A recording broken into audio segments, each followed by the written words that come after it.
Alright, this is war, so choose a side between Nazis and a tank full of assholes. That's my choice? That's all I've got? That's bullshit.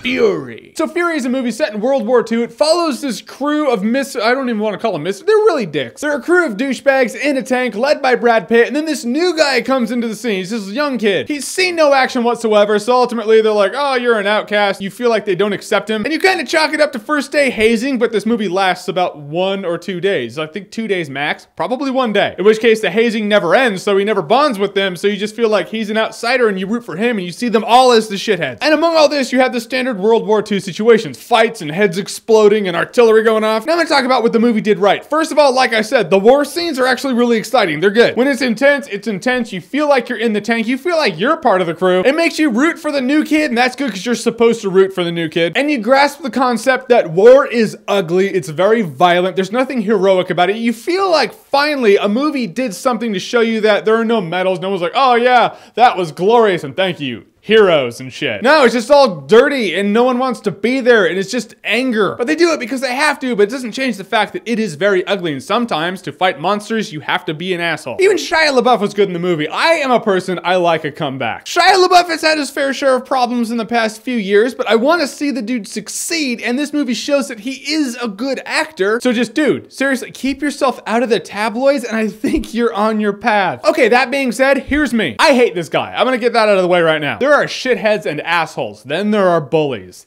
Then there's this guy. This guy is the worst kind of shithead because he's a dumb idiot, but he just overpowers everybody in the room because he's insecure and shit, and that's what bullies do. But I was watching it, and I was like, I don't like you. The bummer is when he's being a dick, no one does anything to stop him, and they actually kind of like laugh and cackle also. So when this dude is overpowering the new kid and giving him shit and everyone's joining in and laughing and giving him shit, I put them all in the same boat and I'm like, I now like none of you. And I would chalk this up to being my delicate sensibilities, but the fact is it's part of the movie, and in order for me to care about the people in the tank, other than the kid you actually do care about, you have to like them. And now I don't like them. Now I'm not rooting for anybody. And this is a problem because when this shit is going down, I'm just like, can a piece of shrapnel just blow him the fuck in half? And I'm not supposed to think like that. And it's really not just him. Brad Pitt does something early on when this kid comes onto their team that he makes the kid do something that is against his moral code. Brad Pitt's just smacking him around like, do it, do it.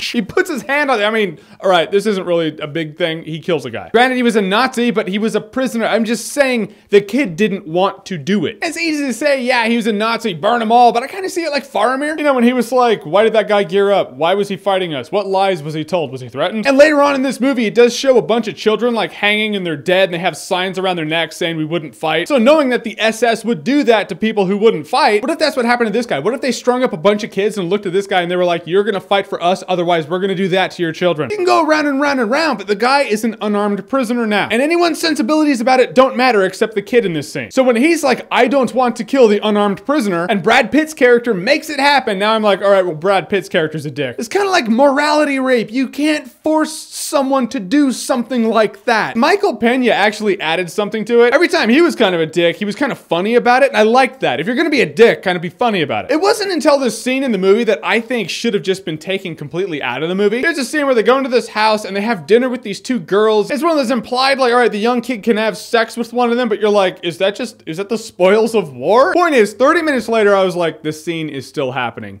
Why? And among Brad Pitt and the new kid playing a house with these two German girls, then the entire crew comes in, and then Shane from The Walking Dead starts acting like a complete dick again. It was the scene that made me go, you know what? I don't like anybody. If the scene wasn't in it, I wouldn't have gotten bored. I wouldn't have hated everybody in the tank as much. Seriously, director's cut of the Blu-ray, take that scene out. It would make the movie better. It would make the movie stronger. It'd make you care more about the characters. In the end, Fury is a well-acted movie that does display its point, which is war is ugly and history is violent. And aside from the fact that I rooted for the kid the entire time and actually started to root for Brad Pitt at the end of the movie, the tank is full of a company full of assholes that you don't really care about. The movie grinds to a halt about halfway through it. The action's exciting. The tank stuff is exciting. It's an effective war movie though. I will end up saying Fury is still a good time, no alcohol required. Alright, so Fury, have you seen it? What did you think about it? What's your favorite war movie of all time? Whatever it is, comment below, let me know. And as always, if you like what you've seen here and you want to see more, click right here to see more.